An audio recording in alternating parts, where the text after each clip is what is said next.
चलो દીકરા ધોરણ 12 ચેપ્ટર નંબર 4 લેક્ચર નંબર 24 બી કોની વાત કરીએ છીએ આપણે 24 બી તો શું છે 24 બી માં એ જ છે આજે આપણે આગળ જે ભણ્યા ને એનો ટોપિક છે અલગ થિયરી કઈ બી છે જૂની ચોપડીમાં નીકળી પહેલા એ પૂછ્યું બોહરનો અધિતર્ક બોહરના બે અધિતર્ક આવે પ્રથમ બીજો નવી ચોપડી પ્રમાણે તમારે 12માં ફિઝિક્સમાં આવશે 3 આવશે પહેલો બીજો ત્રીજો પણ ખરેખર બોહરના અધિતર્ક બે જ આવે જૂની ચોપડી પ્રમાણે કેમિસ્ટ્રીમાં તમારે આવી ગયો હશે નહીં આવ્યો હશે તો હાલ પૂરતું યાદ રાખો હાલ પૂરતું બરાબર હાલ પૂરતું આપણે આ પાઠમાં આગળ આવશે ત્યારે કેમિસ્ટ્રીમાં આવી જ ગયો છે પણ જો ન આવ્યો હોય તો ફિઝિક્સમાં આવશે પણ હમણાં પૂરતું યાદ રાખો તો આપણો કંઈક બોહરનો પ્રથમ અધિતર્ક હતો છે કોણીય વેગમાન L is equal to nh upon 2 pi L is equal to nh upon 2 pi ભૂલ ન થાય L is equal to nh upon 2 pi ક્યાં જ્યાં n બરાબર સંખ્યા પ્રાકૃતિક 1 2 3 એમ કક્ષા થઈ જાય h એને કહેવાય પ્લાન્કનો અચળાંક તમને ખબર છે પ્લાન્કનો અચળાંક જેની કિંમત આવે 6.625 ગુણ્યા 10 ની -34 ઘાત એકમ આવે E is equal to hf joule into second કેવી રીતે લખ્યું આમ આવે છે સૂત્ર આવે E is equal તમારે hf અથવા મ્યુ લખતા મ્યુ અને hf બોલો તો h is equal to E by f એ ઉર્જાનો જૂલ f આવૃત્તિનો આવે સેકન્ડ ઇન્વર્સમાં ઉપર આવે એટલે જૂલ ઇન્ટુ સેકન્ડ એનું થઈ જાય જૂલ ઇન્ટુ સેકન્ડ એમ આઈ 2 પાઈ તો તમને ખબર છે આ થઈ ગયો તમારું સમીકરણ નંબર 1 એટલે એમાં અધિતર કેવો આવે કે ઇલેક્ટ્રોન અનંત કક્ષાઓમાંથી એવી જ કક્ષામાં ભ્રમણ કરે કે જે કક્ષાનું કોણીય વેગમાન h/2π ના પૂર્ણ ગુણકમાં હોય વ્યાખ્યા છે પેલો અધિતર્ક છે સોરી વ્યાખ્યા નહીં અધિતર્ક ઇલેક્ટ્રોન અનંત કક્ષાઓમાંથી એવા જ કક્ષામાં ભ્રમણ કરે કે જે કક્ષાનું કોણીય વેગમાન કયું હોય બેટા h/2π ના કયા ગુણકમાં હોય પૂર્ણ ગુણકમાં એટલે h/2π આ n એટલે પૂર્ણ ગુણકમાં હોય તો તેને એમાં ભ્રમણ કરે એ કક્ષામાં ભ્રમણ કરે ત્યારે ઊર્જા ગુમાવતો નથી તેને સ્થાયી કક્ષા કહેવાય આ બધા વિધાનો છે આપણે જોશું આ તો ખાલી તમને કેવું છે અધિતર્ક શું હતું એમ બરાબર આ પ્રમાણે જો તો આવી ગયો હવે આપણે હમણાં જ ચલાવ્યું ગારીઓ મેગ્નેટિક રેશિયો હવે બહુ નથી લખવું ગાયરો મેગ્નેટિક ગુણોત્તર અથવા રેશિયો એને આપણે મ્યુ L કહેતા is equal to E by twice m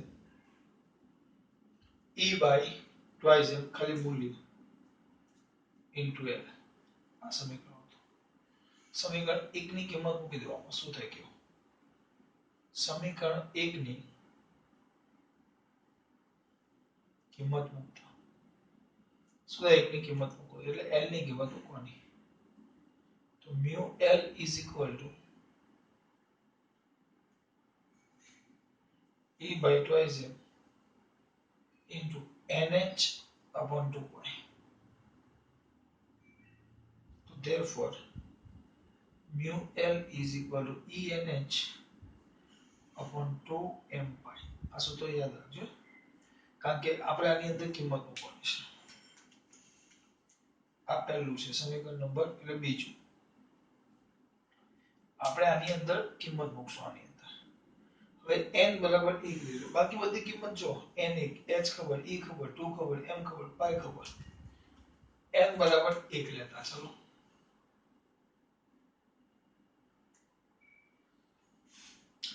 તો n બરાબર 1 લેવું તો આ mu l છે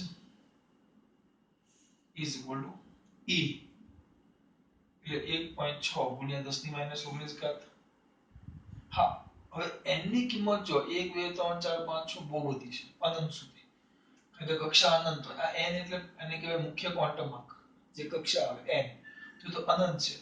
n બરાબર 1 એટલે મેં આમાં સૌથી નાની કિંમત લીધી, તો તમારું જે આ μl છે એ μl બરાબર μl મિનિમમ થઈ જાય. કેમ મિનિમમ? કારણ કે 1 એ એની નાનામાં નાની કિંમત છે, તો આ μl છે સૌથી નાનો થઈ જાય એટલે μl બરાબર તો μl મિનિમમ થઈ જાય. તો કિંમત મૂકી સમીકરણ 2 માં.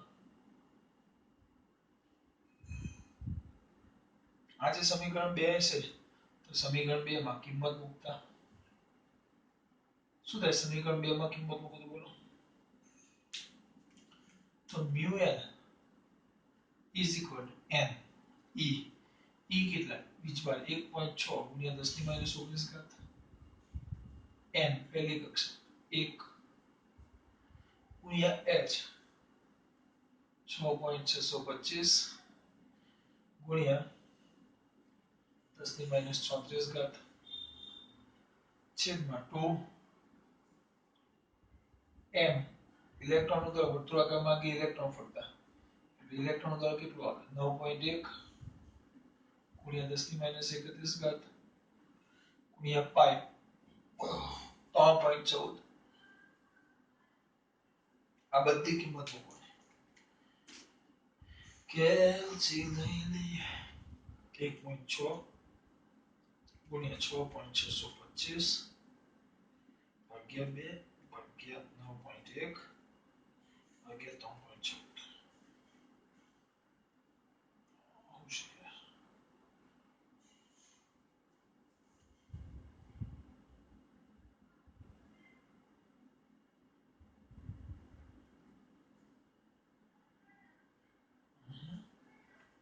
અહીંયા જો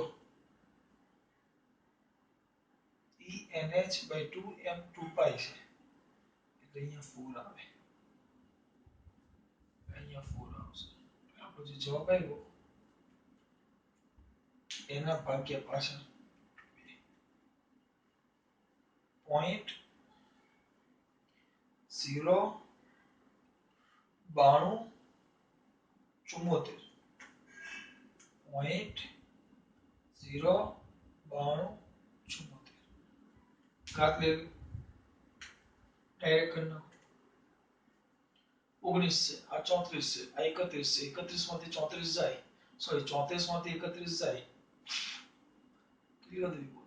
3 3 આમાં ઉમેરી દો તો ગુણ્યા 10 ની 3 ઉમેરો કે આ માઈનસ 3 આવે, 3 ઉમેરે 19 માં 3 20 21 22 10 ની માઈનસ 22 ઘાત. પણ આપણે 9 પોઈન્ટ લખવું છે તો 9.274 તો ગુણ્યા 10 ની માઈનસ હા આ UL નથી, આ UL મિનિમમ છે. કેમ મિનિમમ છે?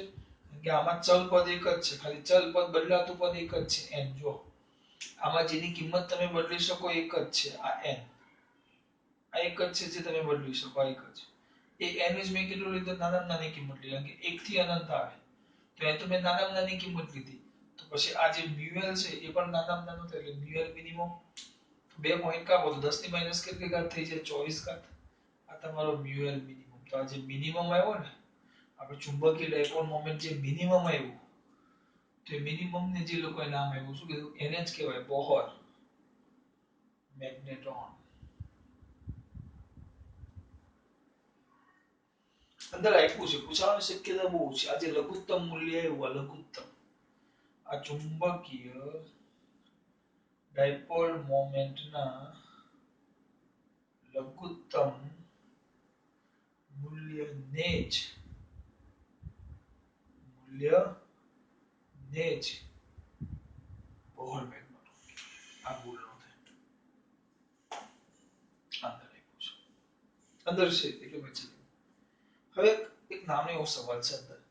એ સવાલ ખાલી કામનો નથી, પણ અંદર છે એટલે હું ચલાવું છું, વાક્ય રચના જેવું છે. આપણે એવું નહીં કે પરમાણુ પોતે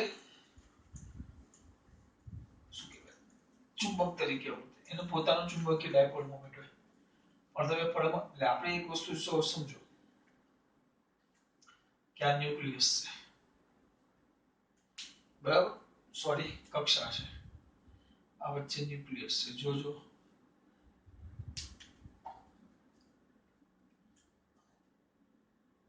આ વચ્ચે ન્યુક્લિયસ છે,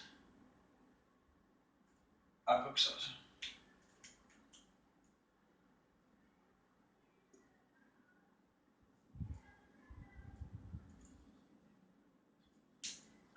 હવે અહીંયા ઇલેક્ટ્રોન છે, આ ઇલેક્ટ્રોન, આ જે ઇલેક્ટ્રોન છે એ વર્તુળાકાર માર્ગે ભ્રમણ કરે છે.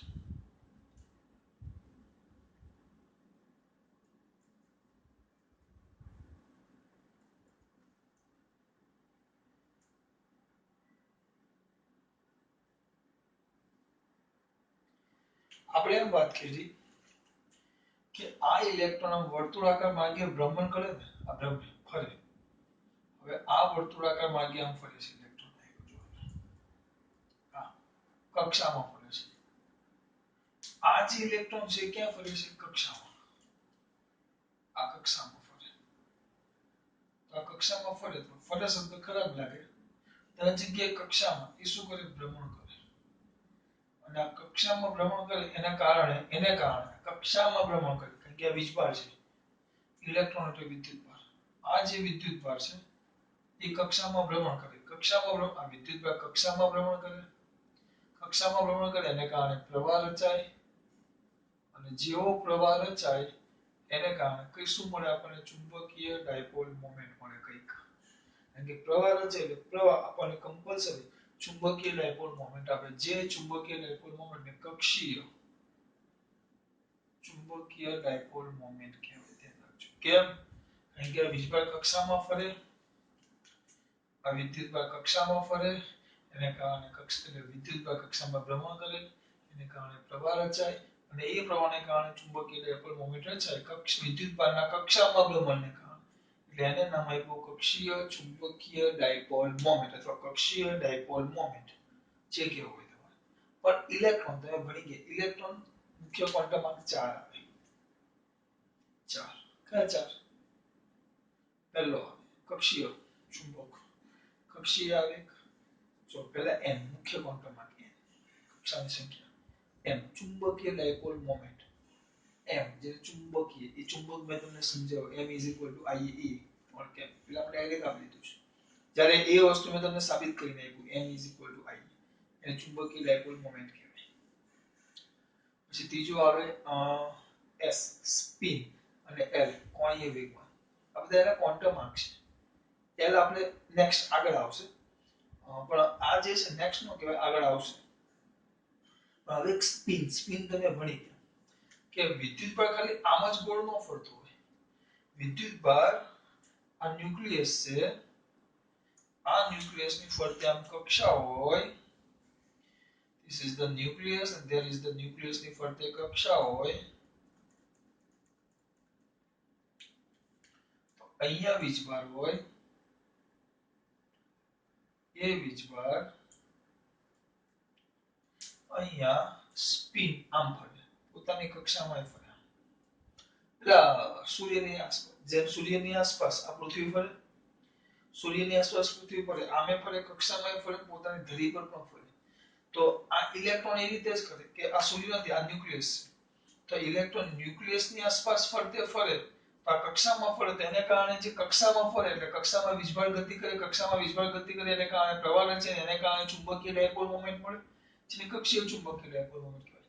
પણ આ કક્ષામાં ને પોતાની ધરી પર જ, ધરી પર ભ્રમણ કરે, ધરી પર ભ્રમણ કરે એટલે એને કારણે કંઈક પ્રવાહ રચાય. હવે એને કારણે પ્રવાહ રચે તો એને કારણે કંઈક ચુંબકીય ડાયપોલ મોમેન્ટ મળે. કઈ ખબર પડે છે? ચુંબકીય ડાયપોલ મોમેન્ટ મળે એને કારણે. તો આ ચુંબકીય ડાયપોલ મોમેન્ટ મળે એને કક્ષીય ને સ્પિન, સ્પિન ચુંબકીય ડાયપોલ મોમેન્ટ કહેવાય. અને આને જ કારણે આપણે ચુંબકીય પદાર્થોના ભાગ પડી, ડાયામેગ્નેટ, ફેરોમેગ્નેટ, પેરામેગ્નેટ, અણુચુંબકીય, પ્રતિચુંબકીય, આપણે 5મા ચેપ્ટરમાં આવશે. ચુંબકીય પદાર્થ અથવા ચુંબકીય દ્રવ્ય એના વિશે માહિતી મેળવશું. કે આ જે અમુક સ્પિન એટલે આનું પોતાનું ચુંબકીય ડાયપોલ મોમેન્ટ તો ખરું જ, આ વીજભાર વર્તુળાકાર માર્ગે ગતિ કરે, વીજભાર ગતિ કરે એટલે પ્રવાહ છે, તો એ પ્રવાહને કારણે ચુંબકીય ડાયપોલ મોમેન્ટ મળ્યો. પણ ક્યાં ગતિ કરે? કક્ષામાં, એટલે નામ શું આપ્યું? કક્ષીય ચુંબકીય ડાયપોલ. આમાં જે ઇલેક્ટ્રોન છે પોતાની ધરી પર ફરે છે, વીજભાર પોતાની ધરી પર ફરે, વીજભાર ગતિ કરે એટલે એ પ્રવાહ રચે, પ્રવાહ રચે એટલે ચુંબકીય ડાયપોલ મોમેન્ટ મળે, પણ પોતાની ધરીમાં, એટલે ધરી ભ્રમણ, તો એ લોકોને સ્પિન નામ આપ્યું, કારણ કે પોતે આમ ગોળ ગોળ ફરે છે. તો એ જ વસ્તુ આમાં આપ્યું છે. આમાં એક બે મુદ્દા જે આપ્યું છે. કક્ષામાં ગતિ કરે છે કક્ષીય કહેવાય, બરાબર, બસ આટલું આપ્યું છે. અને આમાં કેટલું હોય એ અલગ આપણે સૂત્ર મેળવી લીધું, એમાં n ની કિંમતનું કેમ બદલાતું છે, જેમ કક્ષા બદલાય, પહેલી કક્ષા છે પછી બીજી કક્ષા હોય ને, આ ન્યુક્લિયસ છે તો પહેલી કક્ષા n મૂકો, તેને લઘુત્તમ આપણે નામ દીધેલું, એને આપણે શું નામ આપ્યું? બોર મેગ્નોરોન. n બરાબર 1 મૂકો, 2 3 4, બહુ બધી કક્ષા. કક્ષાની કિંમત મૂકો એમ તમારો મ્યુ એટલે કે કક્ષીય ચુંબકીય ડાયપોલ મોમેન્ટ બદલાય, અને આને સ્પિન કહેવાય. સ્પિન કેમ? પોતાની ધરી પર ફરે એને કારણે. આગળની અંદર વસ્તુ હતી મેં તમને સમજાવી. આનાથી ફરક શું પડે? હવે આના દરેકના, આનું પણ ચુંબકીય ડાયપોલ મોમેન્ટ આવે, કક્ષીય, સ્પિન, એને કારણે પદાર્થ બદલાય છે. એ કેવા બદલે એ આપણે પાંચમા